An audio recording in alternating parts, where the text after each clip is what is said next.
Hello, everyone. My name is Kevin Coates, and tonight's speakers, Professors Holder, Josephson, and Mr. will be interviewed by WMER.com's political director, Mr. Pindell. But first, some introductions. Professor Ward Holder is a historical theologian, professor of theology at St. Anselm College. He did his doctoral work at Boston College. He most recently has co-authored with Professor Peter Josephson The Irony of Barack Obama, Reinhold Niebuhr, and the Problem of Christian Statecraft. His current work focuses on the intersection of faith and politics. Professor Peter Josephson is associate professor of politics at St. Anselm College. He also has gotten his Ph.D. from Boston College, currently serves on the board of the Josiah Bartlett Center for Public Policy, and is also co-taught with Professor Ward Holder an Obama Niebuhr class based off the novel Irony of Barack Obama, which I enjoyed immensely. Currently, Professor Josephson is currently working on the relationship between poetry and ethics. And finally, our interviewer tonight, James Pindell, is the head of WMER's Political Scoop and the political analysis for WMER TV. Known to the Washington Post as the Insider's Insider for his excellent coverage of the New Hampshire political process and its New Hampshire primary. Outside of WMER, he writes a monthly column for New Hampshire Magazine and frequently appears on WGIR AM Weekly to discuss New Hampshire state politics. Ladies and gentlemen, please let me welcome Professor Ward Holder, Professor Josephson, and Mr. Pindell.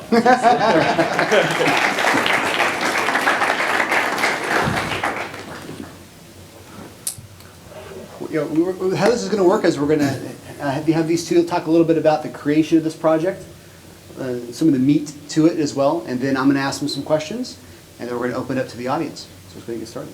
And we'll be, Ward and I, in talking about introducing the work, will be as brief as we can because we're quite sure that's not going to be the most interesting part of the night. At least I'm sure about that.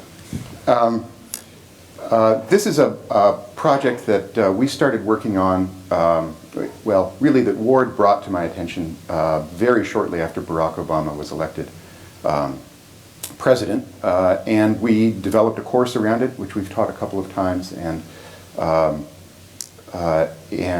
over the last couple of years have drafted the book, and it's gone through several iterations. It came out about 6 weeks ago. And as a project, it really began with an interview that David Brooks did with then Senator Obama in 2007.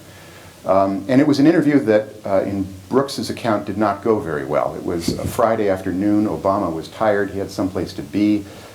They talked for a little while, but it was a pretty lackluster 30 minutes. And as they were concluding the interview, Brooks, just to sort of, as a way of saying goodbye, had said to Obama, "Have you ever read the works of Reinhold Niebuhr?" And Obama stopped and suddenly became very energized, according to Brooks, and came back and said, "Reinhold Niebuhr is one of my favorite philosophers." And for the next 20 minutes proceeded to teach David Brooks a short course on Niebuhr's book, The Irony of American History. And Brooks commented on how remarkable this was, not only because here was a politician for crying out loud, talking about the work of this theologian, but also because Obama's knowledge of the book was so detailed. It wasn't as though he knew the thesis. He could move chapter by chapter and explain what was happening in each chapter. So Brooks published a column in which he said, I had this remarkable conversation with Barack Obama. That's what really drew our attention to it. And then we started to poke at it, and we found that the signs of the seriousness of Obama's faith multiplied every time we tried to untangle them, in a way.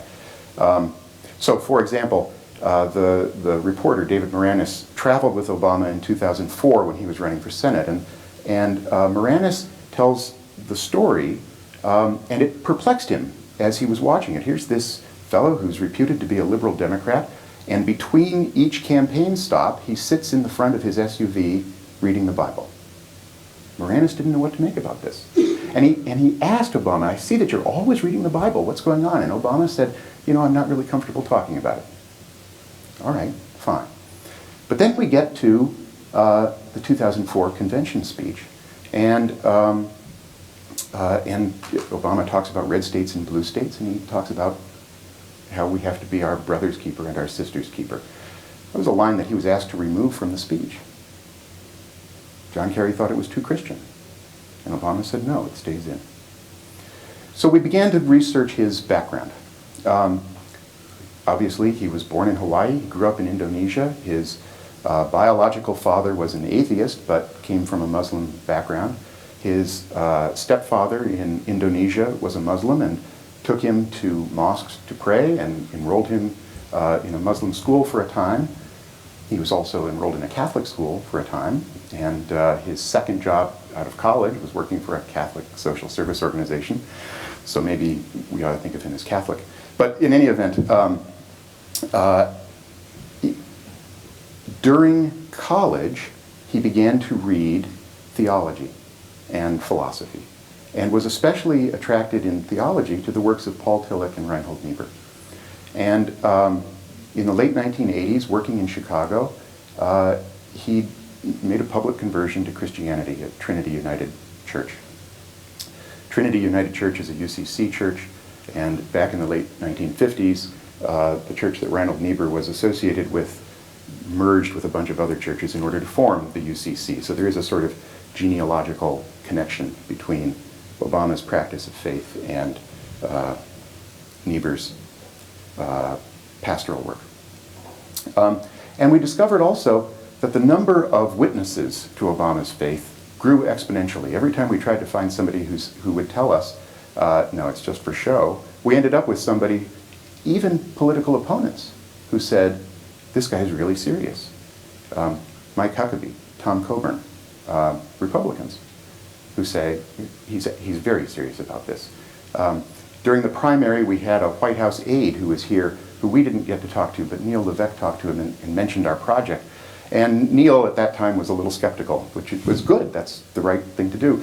But he mentioned this and said, I'm a little skeptical. And the fellow stopped and he said, no, Barack Obama is the most pious man I've ever met. He begins meetings with references to Reinhold Niebuhr. This is very odd. Especially, my main area of study is political thought, and one of the things that political theorists tell us all the time is that political philosophy is a very bad guide to politics. So the notion that the President of the United States is beginning all of his meetings with this great thinker was a little odd. So then we began to look at some of the reasons why Obama would be interested in this, and in particular at the political implications of it. Niebuhr is, as Ward will explain in a minute, a difficult political thinker in the sense that he never gives you an easy answer. Just when you're looking for somebody to say, this is right, Niebuhr says, well, this is better, but it's not right. We're never going to get to what is right. There is always in Niebuhr a kind of critique of the politics of the day. He was a defender of democracy and a great critic of democracy at the same time. And one of his teachings is partisan politics always gets things half right. If you're a Democrat, you need to know you are right half the time. And if you're a Republican, you need to know you're right half the time. You need to pay attention to the times that you're wrong. But this message delivered to the head of the Democratic Party is an odd message. And what is a president to do? Is the president to get up and say, I'm not always right? My party is sometimes wrong? Amazingly enough, at the Democratic Convention this year, that's what Barack Obama said. The Niebuhrian thought. So Niebuhr is very difficult if you actually want to practice politics, because what we expect from our politicians is somebody who gets up with certainty and says, I know the answer. And Niebuhr says you have to get up with uncertainty and say you don't know the answer. But you have an idea. This might be better. One of the other political peculiarities that we noticed, we'll talk about more as the evening goes on, is that Obama, as Christian politician, is located in the Democratic Party.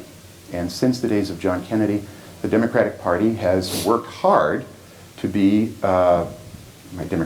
many of my Democratic friends will object to this, but it has worked hard to be the secular party, the party of the separation of church and state. And now the Democrats have a leader who says, my faith informs my politics. So what are we to do with that idea of the separation of church and state? How can religious faith interact with politics and at the same time maintain the ideas of religious liberty that are so important to us? One of the things we argue in the book is that part of Obama's own conception of his work, his political work, is to restore to the Democratic Party what it once was. Not only the party of Woodrow Wilson and John Dewey and Franklin Roosevelt, but also the party of William Jennings Bryan and Martin Luther King. That is, in some way, Democrats were able to combine social science pragmatism with social justice Christianity. That seems to be the odd combination that we argue Obama is trying to restore. So, as Peter was saying, we were poking at Niebuhr and we were poking at Obama. And one of the things that you'll, just if you can go back and look at newspapers and news magazines and other media from about 2007 to about 2010, there's a huge Niebuhr renaissance. And read the book, that we quote a lot of people, but a lot of different people are saying, wow, this is an important figure, maybe we should be looking at him. And it probably really starts with Arthur Schlesinger, who wrote an article saying why we need to have Niebuhr now, and that came out in about 2004. Well, who is Reinhold Niebuhr? An important question, we thought. And he's born 1892, dies in 1971, and his real heyday is between 1918 and 1952. In 1952, he has a massive stroke, having just finished The Irony of American History, and he won't write things of the same substance that he had written before. In a way, pardon me for the irreverence here, but he's the Forrest Gump of his day. If there's a major thing that happens between 1917 and 1952, he's there. He's visiting camps of American soldiers leading up to the Great War, and dealing, what's it mean for a Christian pastor to support a war? He's there in the Ruhr Valley in Germany, figuring out what the terms of the Treaty of Versailles meant in the 1920s. He's there with Henry Ford, watching people, the Ford workers, and what the Ford ideal meant to them. He's there in Detroit as they begin to work on the race question, and he's chairing a blue ribbon panel appointed by the mayor of Detroit, trying to figure out what would it mean to allow blacks to live in our city. He's there as the Great Depression starts, as the Second World War starts. In fact, he's giving the lectures that become the nature and destiny of man at a Scottish university while Germany begins to bomb it. They literally can hear the bombs as he gives his lecture. He's there as America becomes the nuclear power in the world.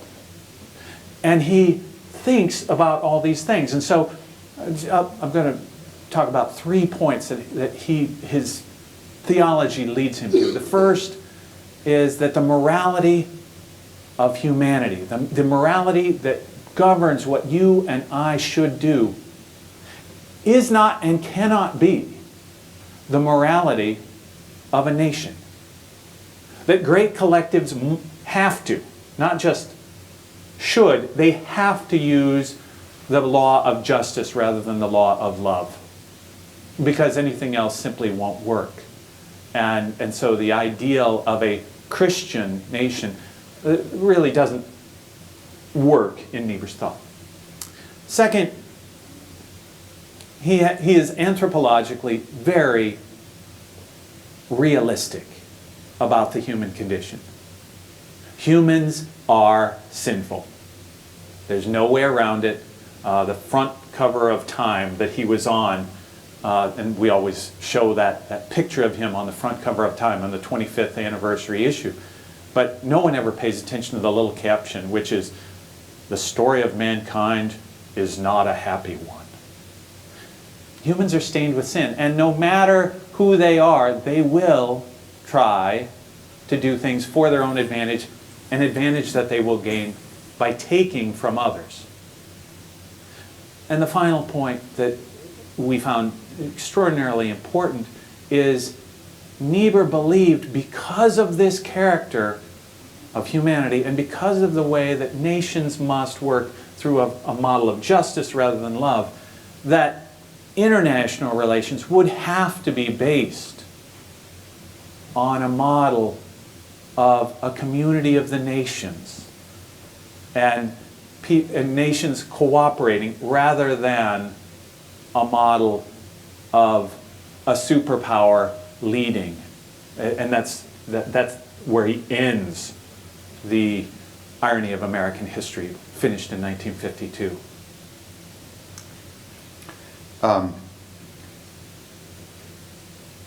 We were interested in how this faith played out in Obama's presidency. And we'll get into the details about policy in a little bit, but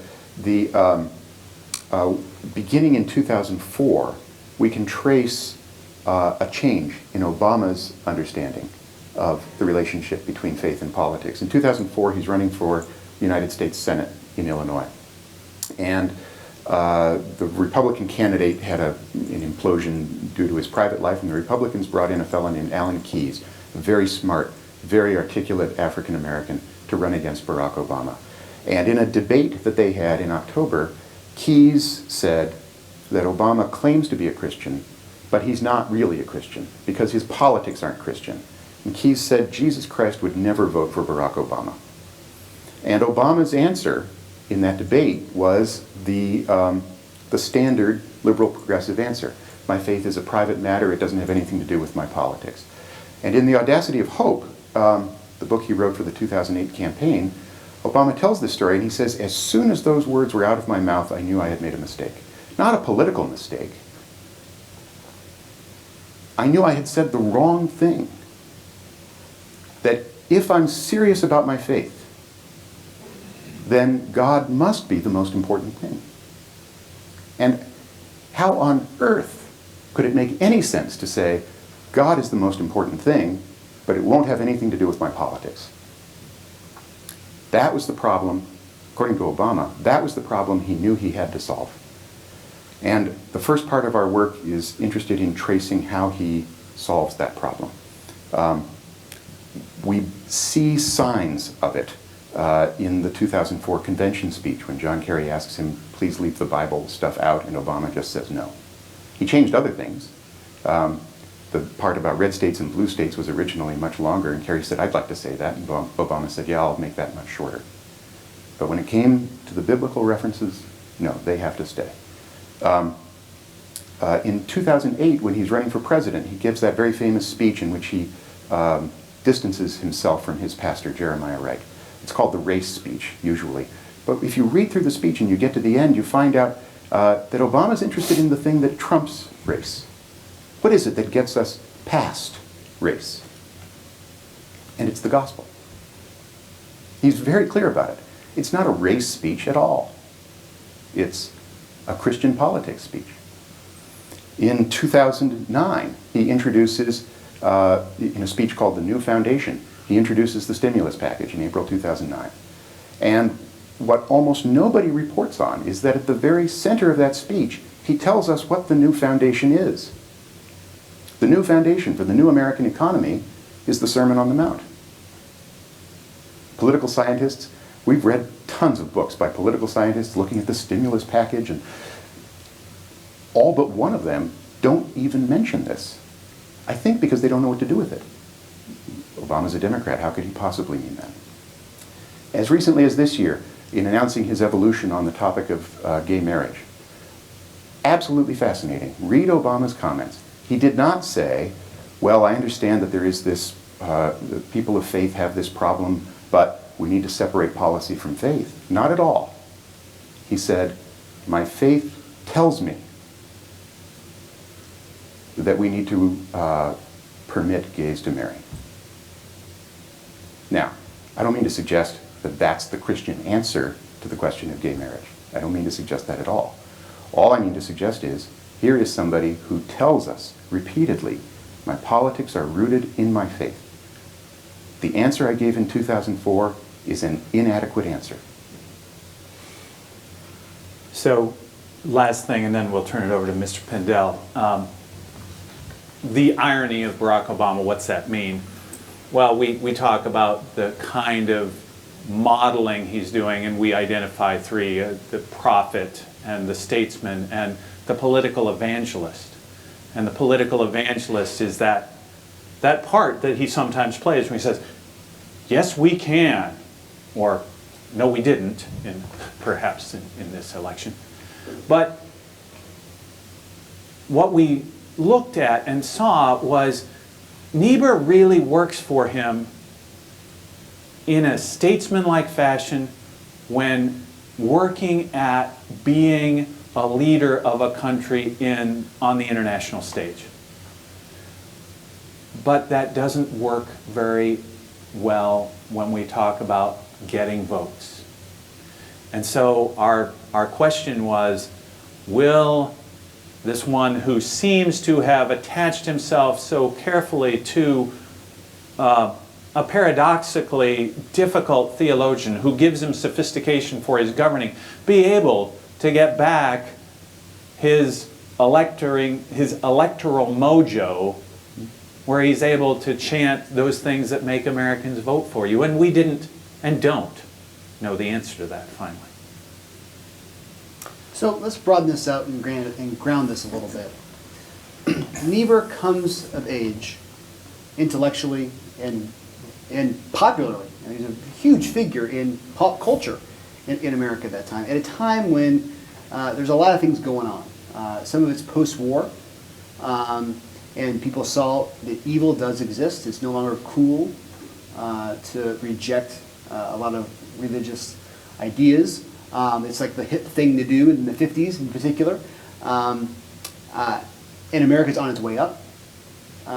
Who would a Reinhold Niebuhr be in today's age with today's complications?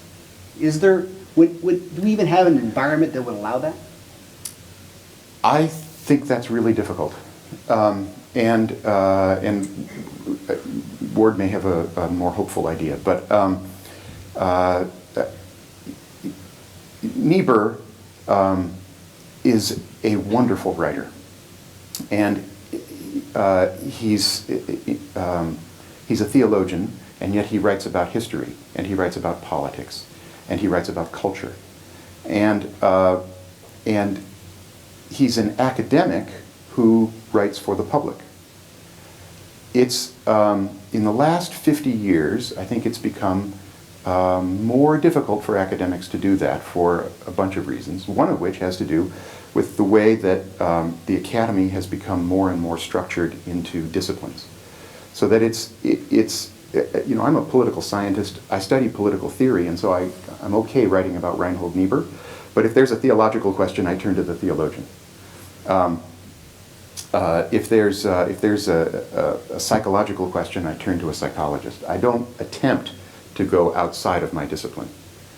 Niebuhr was comfortable moving across disciplines. And I think the way that the academy is organized now makes it much more difficult for academics to do that. And I think also the structure of promotion and the ambitions of academics make it much more difficult for us to act as public intellectuals in the way that Niebuhr did. We tend to write for academic audiences. But you know, in terms of a pop culture religious figure telling the truth, No. we have the gospel of prosperity these days. Rick Warren, we get into that episode at Saddleback Church. We have a whole bunch of folks on TV all the time, but is there a person who plays that role in American life? No. And it's quite simple and straightforward. America has gotten hooked on sweet soda. And so we've got someone like, okay, he's a mega... So maybe it's Mike Bloomberg then. He's trying Well, to get megachurch soda. pastor, there's a megachurch pastor down in Houston, Joel Osteen. Right. Your best life now. If you follow Jesus, You'll get really rich. good, 2.5 kids, a really good looking wife, a BMW, and the light turns green when you drive up to it. His words, not mine. And that's a book that sells 5 million copies. I mean, sits on top of the New York Times bestseller list. In Niebuhr's day, there were two American pastors who were most popular, Niebuhr and Billy Graham. Billy Graham, right. Billy Graham won. Yeah, Billy Graham was the one selling out Yankee Stadium, right? Yeah, absolutely. Niebuhr never sold out Yankee Stadium. But just to ground this for context, as folks are not familiar with him, would he be the Oprah then of the... No? No, because he's too much of the prophet. And he takes that role very, very seriously. That is, for Niebuhr, the role of the person of faith, or the role of the Christian, maybe the role of the person of faith generally, is to walk with God. And that means that when the nation goes wrong, you have to say so. Something like the prosperity gospel is, Niebuhr can't give us that message. The feel-good culture that we have now Niebuhr could not do that. Niebuhr would say, I'm glad you like yourself, but where were your shoes made? And to be clear, Niebuhr had this huge national following, That's what I'm saying. but he had almost no local following. I was talking with his daughter, and she said there were only 2 pastors in America who would invite my father to preach at their church. And I grew up as a preacher's kid, and I was like, you've got to be kidding. Wait, this is simply not possible, but I trust her recollection. And the reason was he was unwilling to go along to get along. Yeah, part of the reason for that is, and part of the reason for that is that his is a Christianity that engages with the world, that understands that there are compromises that have to be made, and therefore those who seek purity can't find it in Niebuhr, in the sense that the soul, Niebuhr writes, the soul cannot do the good that it intends. We have to wake up every morning and try to do that with the understanding that we will fail and our hands will be dirtier at the end of the day. Would you compare Barack Obama's thoughts on this subject and to the moment we had in that famous Iowa primary debate when they asked in the 2000 election, they asked different candidates for running for president, who's your political philosopher? And Steve Forbes gets up and talks about John Locke.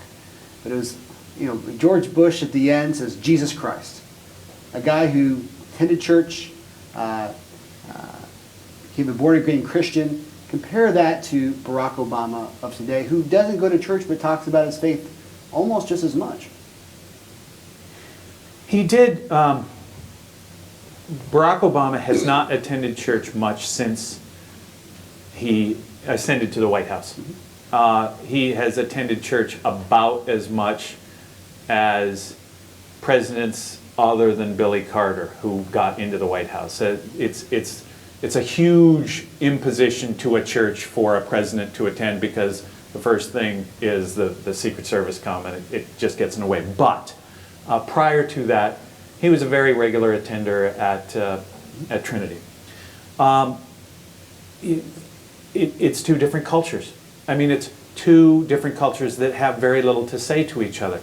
Bush says, Jesus Christ is my favorite philosopher, and it's a wonderful line. Nobody asks what it means. If you ask someone like David Frum, he says, absolutely. And you'll ask other political operatives, and they're like, that's a really good smoke screen. Or David Brooks once said, I don't even think George Bush knows how much of this really just works politically and how much he really believes. So there's that. And again, it doesn't get questioned. You ask, well, it's Reinhold Niebuhr. Well, what does that mean? And we've seen both neocons say, okay, that means we're going to go into Afghanistan in a more substantial way. And you've seen the economics people say, excellent. So someone who will be on the side of the worker. And it's probably neither. But it's just the statement, Jesus Christ is my favorite, doesn't tell you very much because everyone says that. And which Jesus Christ? We're in election season. Why does this topic matter for people trying to make up their minds on who they're going to vote for? There was a really good book published last year called Why Niebuhr Now? And by a professor who passed away just before it was published. But I'll just give the answer he gives in his introduction. Why Niebuhr now? Because since 9/11, and particularly since 2008, you add these things on. It isn't just that there's this uncertainty internationally, the uncertainty of terrorism, but now the whole economic system is in turmoil.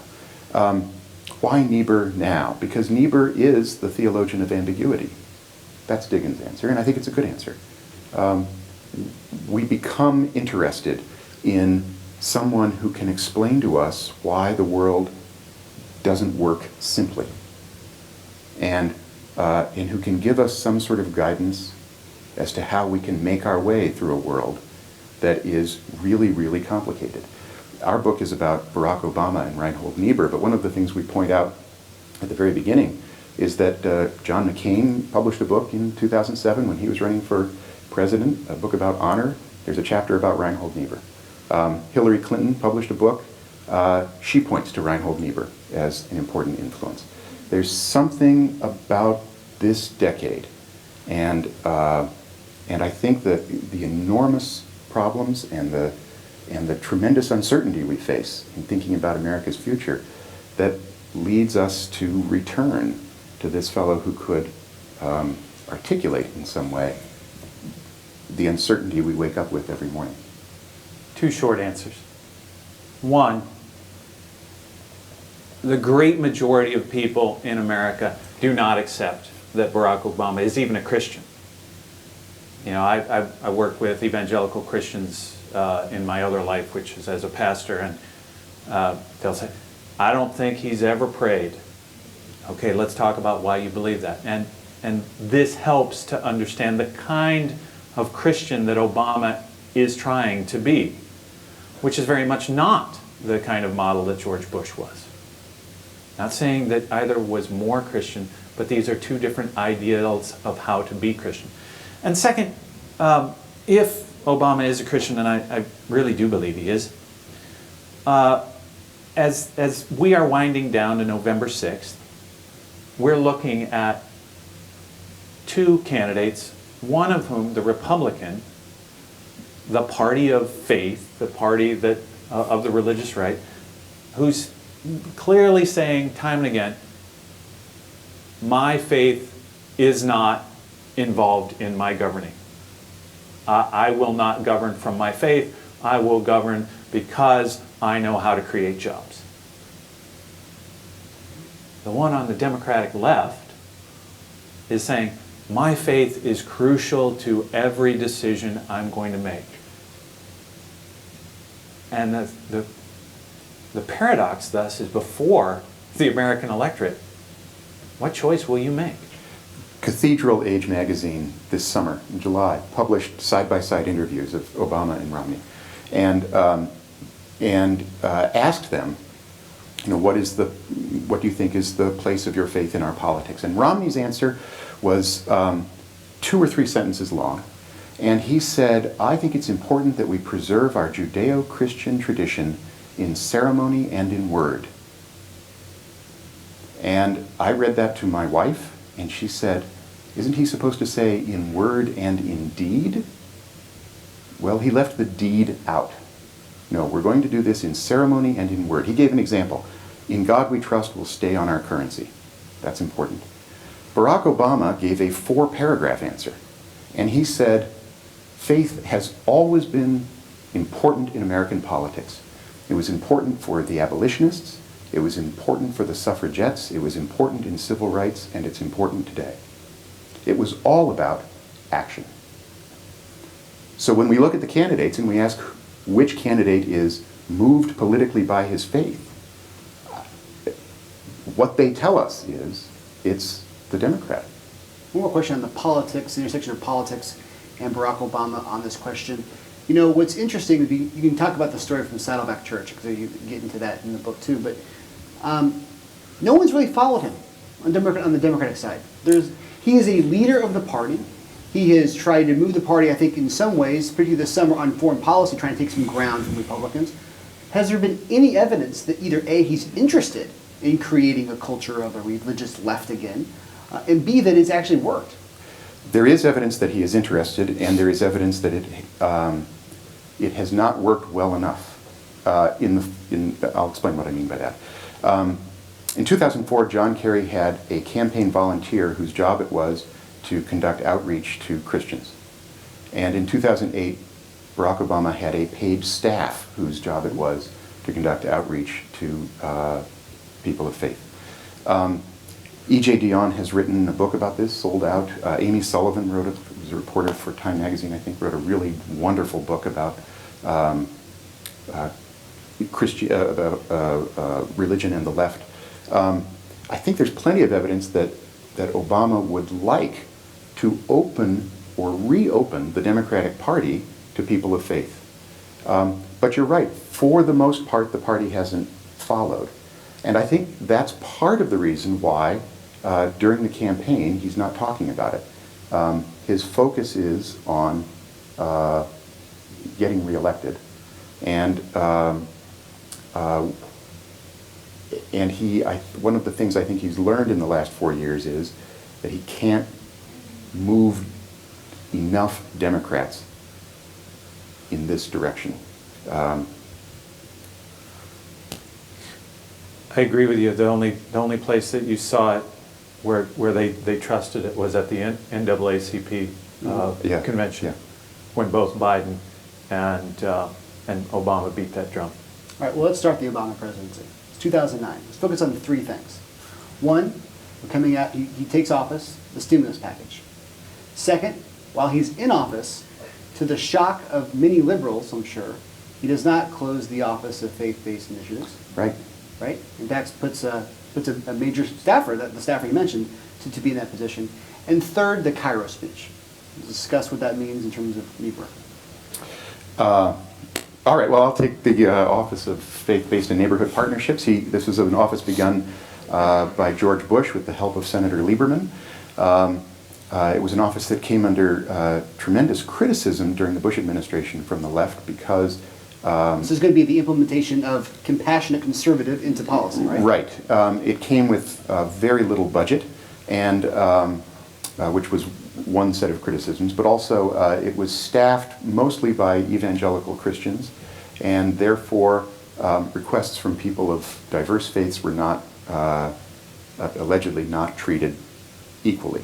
But you're right, that Obama became president, and in fact, even before he was president, he gave a marvelous speech in July of 2008 in which he talked about the Office of Faith-Based Initiatives, and he said, that's a really important office, and I'll expand it if I become president. And sure enough, that's what he did. It still does not have a very big budget, but its budget has been linked to the budgets of other departments so that it can now reach out to churches and synagogues and mosques and community organizations and direct them to other departments that do have budgets that they can make use of. Joshua Du Bois is the pastor who heads that up. He and Obama exchange scripture verses about once a day to read, and to the consternation of the left, Obama continues to push that work as really a vital part of his presidency. Stimulus package is straightforward, Niebuhr.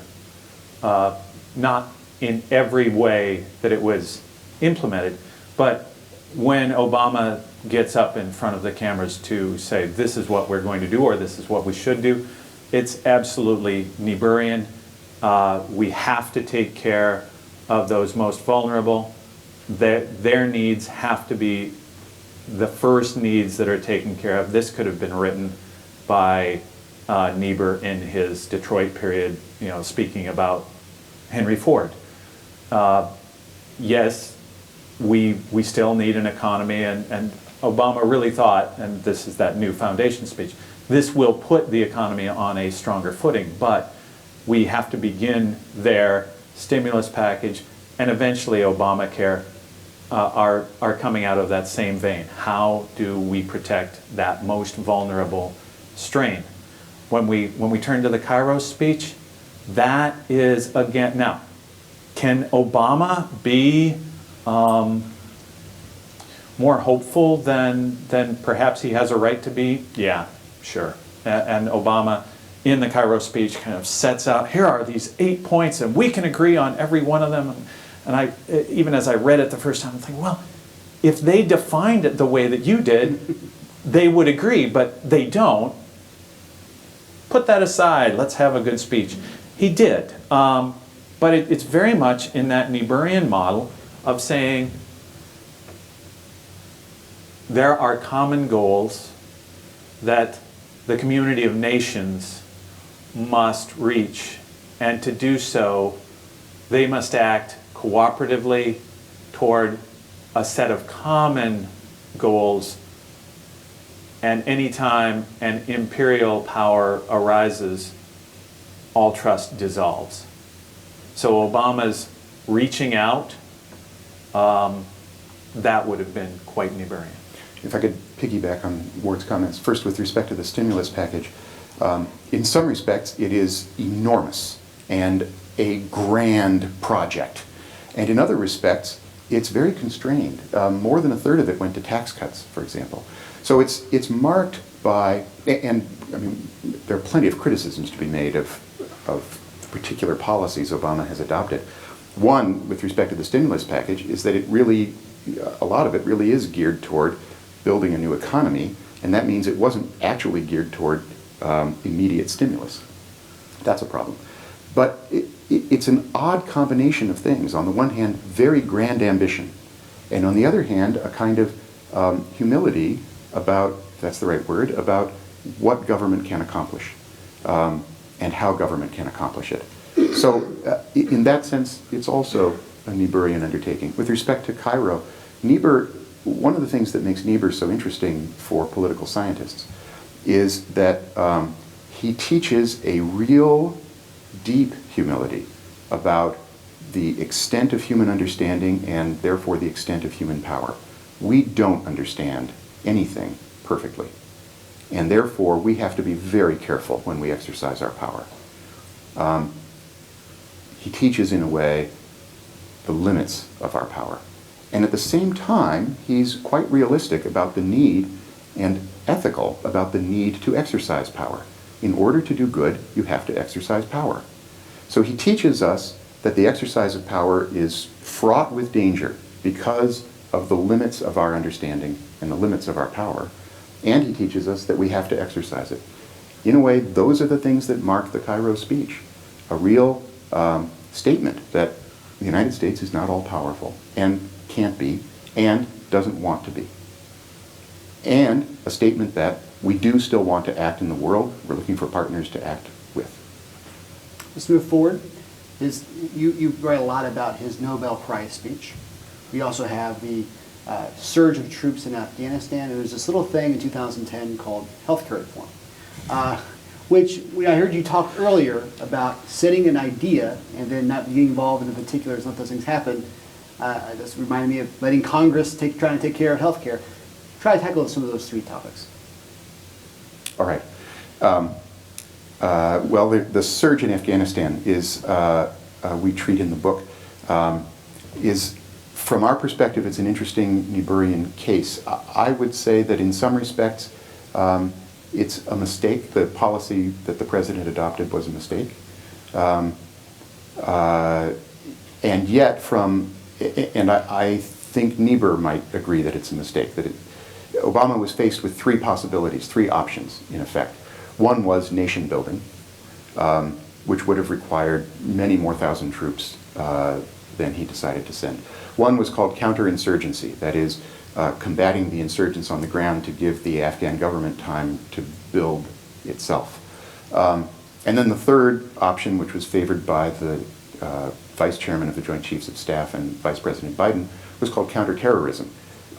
It isn't our job to fight insurgency in Afghanistan. It's our job to protect the United States against terrorism. That's all we need to do. Obama went with the middle option. And in part, that's, some read that as, well, he doesn't know what he's doing, and therefore he's just trying to find a compromise that people can agree with. But there was a lot of reporting done subsequent to the decision, which looked at the way the conversation and the debate was conducted in the White House. And it was actually conducted in ways that Niebuhr would have predicted. That is, agencies come in, each of them has its own interest, and each agency promotes its own interest. And this is what President Kennedy faced at the Bay of Pigs, and Obama faced almost, very parallel problems in reaching the decision in Afghanistan. And when he found out, he was furious. He should have known ahead of time, I would argue. But the system worked exactly the way Niebuhr said it would work. The same thing is true with respect to the response to the Arab Spring. I have criticisms of the healthcare plan. We didn't write about it in the book, but because it was too new. But there too, we can see that Niebuhr's prediction about how politics would work worked. And I'll give just one example. There's been some reporting recently about what the debate was within the White House about how we go ahead with this. And one of the very early decisions that Barack Obama made was to compromise with the insurance industry because he didn't want the insurance industry to torpedo healthcare reform as it had done in 1994. What do you need, he said, in order to agree to this? Well, we need an individual mandate. All right. He had actually at one point campaigned against that. But all right, that's what we'll do. Niebuhr would have said, look, there are powerful interests. Those powerful interests, it's their responsibility to defend themselves. And it's their interest to defend their own pocketbooks. And they will. And politics has to deal with that. You can't simply say, we're going to have a really nice system and everybody will be nice and they'll all agree, because it's not going to work that way. Obama recognized that. The very first compromise he made was, let's recognize where the power is. Mitt Romney, 8 months ago, said he was going to repeal Obamacare. More recently, he has said, well, we'll amend Obamacare, which is, there was a wonderful article about 4 months ago written by some conservative economists that began by saying, you're not going to repeal Obamacare. It's not politically possible. For one thing, the insurance industry has lobbyists, and they will lobby against the repeal of Obamacare. It's not going to happen. So, how do we change it to make it better? That's, Niebuhr would say, yes, see, you get it. That's the way politics works. Before we even get to cloture in the Senate, what about the Nobel speech? Nobel's speech is, could have been written by Niebuhr. Some thinkers have mistakenly said, Obama believes in just war theory. Obama doesn't. He doesn't follow it. He bluntly says, he comes out, and it is an extraordinarily odd moment. You've just given me the prize for peace, and I'm sending out far more troops to ramp up a war. And I'll tell you why. And that's what he did. And so he said, and he points at Martin Luther King Jr. and says, what a wonderful person whom I'm not following. And then makes the Niebuhrian stance. Even if this involves us in more pain, even if this involves us in more cost, even if this may result in more evil. Al-Qaeda cannot be stopped by a nonviolent reaction. Hitler's armies would not have been stopped by a nonviolent protest. This is what must be done. So instead of arguing it was just, he argued that it was necessary. And this, by the way, goes back to something Ward said at the beginning. Niebuhr's argument in Moral Man and Immoral Society. One of the things that holds nations together is a kind of myth of national identity. And the myth of national identity requires nations to behave in certain ways in the world. That is, we act as though borders are real. They're not real. They're just lines drawn on a map. The map's not real. But we act as though they are real. And Niebuhr says, you have to. If you don't say, as Jefferson does at the beginning of the Declaration of Independence, when in the course of human events it becomes necessary for one people to dissolve the bands which connect them with another. That is to say, we're one people and the British are a fundamentally different people. Then there's nothing that says this is America. So nations are rooted in this idea. And once they're rooted in that idea, they can't act according to principles of love. They have to act out of justice, or some combination of justice and interest. And they do. We're going to open up to questions. I'm going to ask one more question. We're going to do. How are we going to do this? Are you going to stand up and get a microphone? Is that how we're going to do this? Okay. So while we get ready for that, and so get your questions ready. Would Niebuhr vote for Barack Obama over Mitt Romney? Yes. That doesn't mean everybody should, but yes. Why would he do that? Because he understood that, I was talking with a really very smart former student who took our class a few years ago, exchanging an email with him. He's voting for the Libertarian. And I didn't say this to him, but Niebuhr would say, look, this is the way politics is. There are two imperfect candidates, and those are the realistic choices. That's the choice you get. You can feel good and vote for a third party, but the realistic choice is either Obama is going to be president or Romney is going to be president. So, and neither of them is perfect. So pick one of those two. And the choice between one of those two, I think for Niebuhr, is very clearly Obama. Do you agree? Yeah. Niebuhr in his life, and at various points in his life, he called himself a socialist early on, prior to, in fact, he ran Right. for New York State Senate as a socialist candidate. Got Got crushed. swamped. Got crushed. But came in his own life to the place where I think he voted for FDR 3 times, and said, this is, of the choices, this is what needs to be in the now. It's not a choice about forever, but it is what's the moment now, and I think that Obama would put the package of compromises that Niebuhr would say, yes, that's the way we need to be going right now. So we're up for some questions. Does anyone have any questions? Just raise your hand and I'll give you a microphone. You guys have to have questions. There we go. There's one right here. The founding fathers, 97%. Wait for the microphone right there. There you go. Thanks. The founding fathers, 97% of them were Protestants and Calvinists. Niebuhr. Barack Obama has certainly read and discussed Karl Marx. I wonder, is there any way you can reconcile the three of them, or are there common threads between Karl Marx, Niebuhr, and Calvin? And Calvin. Wow, I'm going to leave that to the former president of the American Calvin Society to answer that. I will say that Niebuhr, early in his life, 1917 to 1929 or 1930, was very intrigued by the social gospel movement and in politics by socialism. He came to reject both to a degree, but especially socialism, because he he argues in The Nature and Destiny of Man that it fundamentally misunderstands the place of human beings in history.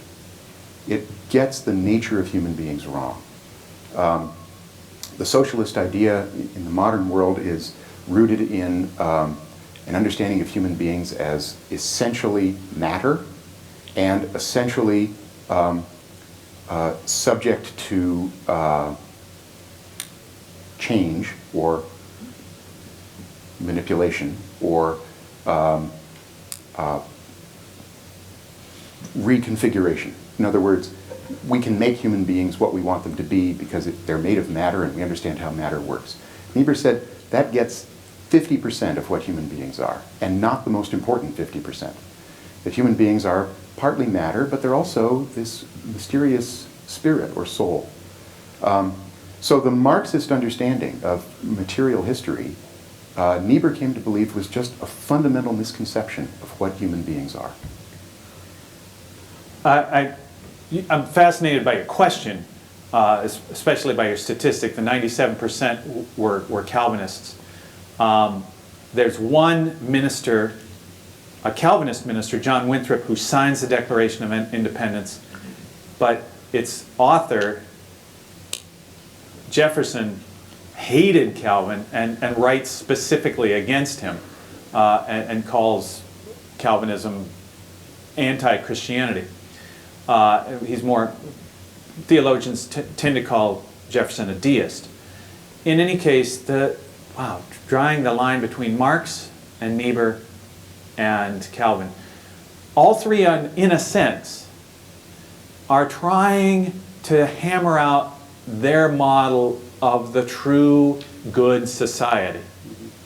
However, for Marx, that is a kind of, how can we raise up the proletariat? How can we take care of those who have those needs?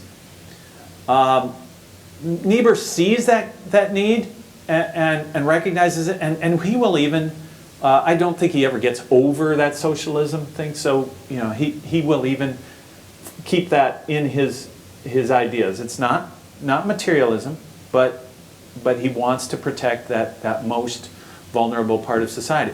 For Calvin, the truly good society is one where God is worshipped and he's absolutely confident and comfortable with, some people are poor because God wanted them to be poor, and that's their lot in life. And the idea of democracy was anathema to Calvin. He was absolutely supportive of an aristocracy. Ralph Hancock wrote a book on this, and he got it absolutely wrong.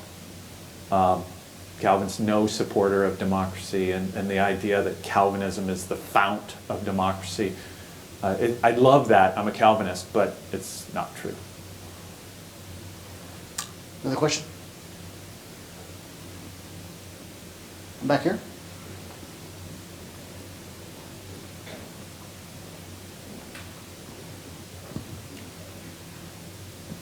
So you talked a lot about how, especially in that comparative column or interviews between Romney and Barack Obama, about the differences in the ways they discuss their faith. Barack Obama's explicitly action-based. Why is it, if this is such a pertinent issue to Obama and how he thinks through his policies and his stances, why is it that this isn't an issue that's more discussed in mainstream media? Good question. My opinion, I don't know if Professor Holder agrees with me, but my belief is that probably the reaction of many journalists and many pundits is similar to the reaction of many of you when we say, please remember that Barack Obama is a Christian politician.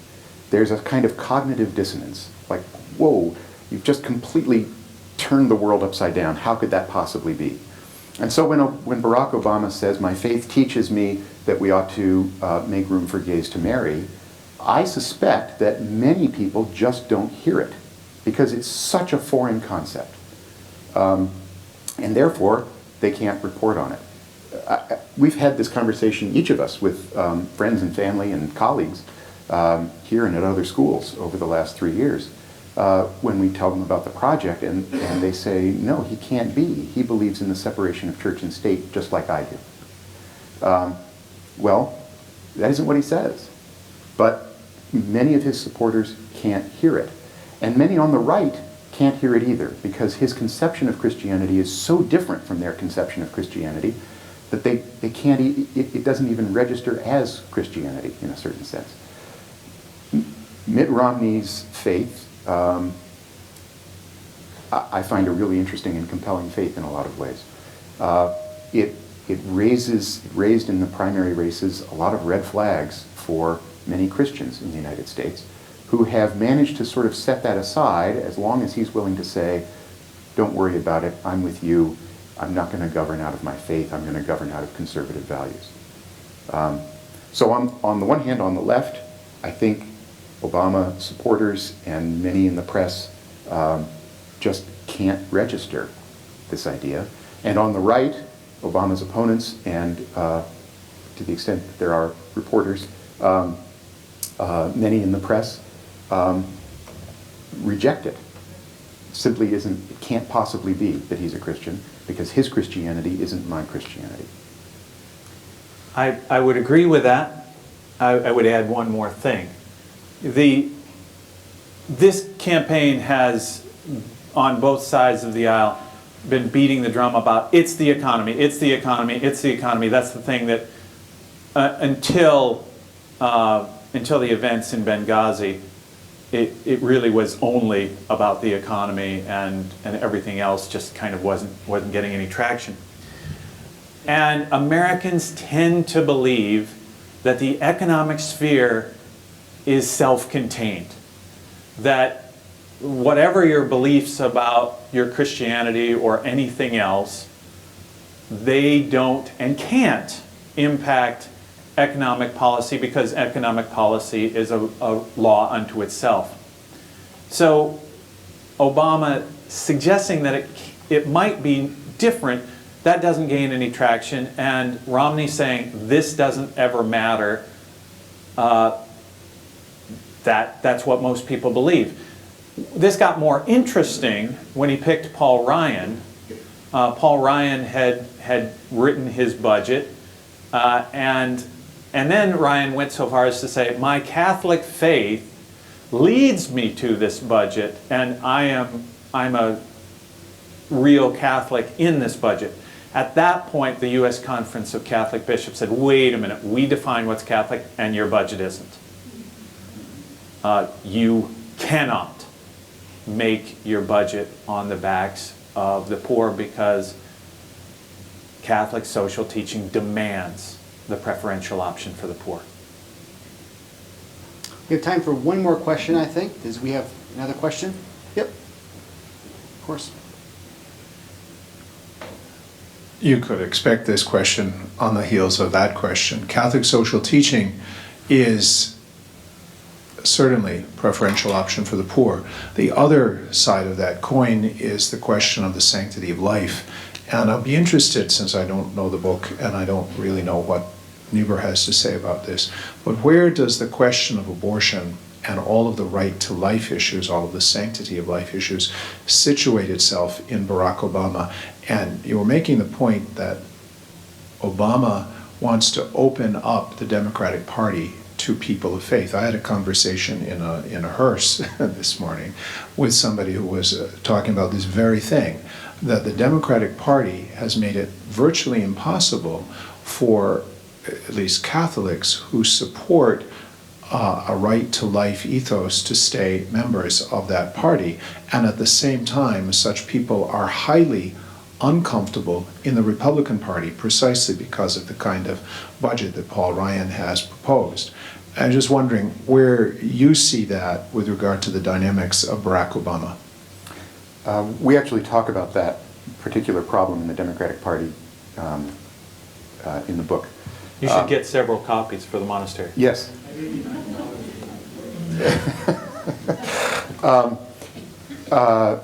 And I think you properly identify a problem that the Democratic Party has.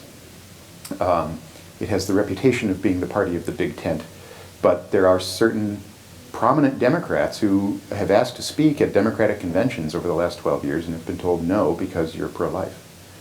I think that's a pretty serious problem. Obama's church is the United Church of Christ, and the UCC has a stance on abortion which I think would be described as pro-choice, but it's a pretty nuanced, reflective position. Something, and you may know the precise language, but something like this. Abortion is a tragic but sometimes necessary choice, and therefore there are circumstances in which women must be able to make the choice. That's more like the language that Bill Clinton used to use about abortion than what we've heard from Barack Obama. This is one of those places where Niebuhr gives you zero help. Niebuhr died in '71. Roe v. Wade is decided January 22nd of 1973. He wrote quite a lot about contraception, but not about abortion. Positively. He did not, he was no fan of Humanae Vitae. Having said that, I think Peter has accurately portrayed this, that Obama's church says that there are sets of circumstances wherein it may come to the point where an abortion is the least sinful, least objectionable choice. That is not a pro-abortion position. It is a particular way of grappling with the brokenness of the human condition. Obama hasn't been pushed on this. He truly has not. He's in a party that their platform plank on this is, as Peter has pointed out, it's very set, and no one is pushing him on it. But it would not. You're exactly right, Jerome. It's the other side of the shoe, and how to decide that if one were a Catholic values voter, I don't know the answer, because I don't know that these two things are in a particular hierarchy. We have time for one more. If we get one more question, if not, we will wrap it up. Thank you so much, Ward and Peter. So congratulations on the book. Thank you. Thanks, Jim, very much. Thank you so much for being here. Good job. Thanks so much.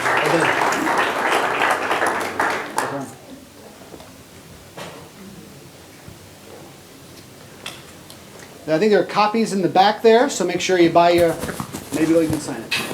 If you buy it, we'll sign it. Thank you. Maybe you can turn on.